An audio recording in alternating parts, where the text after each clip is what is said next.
really strange advice about making eye contact while you're presenting. I've heard people say you should look at the tops of people's heads because that way you don't have to deal with the stress of making eye contact directly.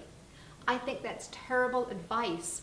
Eye contact is the way that you show your audience that this presentation is for them and you care about them. So hold the gaze with individuals in your audience for a second or two and then move on.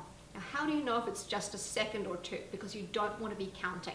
A great way to do this is to deliver half a sentence to one person and then the other half to another person. So you could deliver the first half of the sentence to Greg and then the second half of the sentence to Mariana. This way you're varying it. Don't look at one person and then the next person and then the next person in sequence, because then you look like a weird eye contact robot. Instead, vary who you're looking at and keep that advice of looking at them for just a second or two before moving on.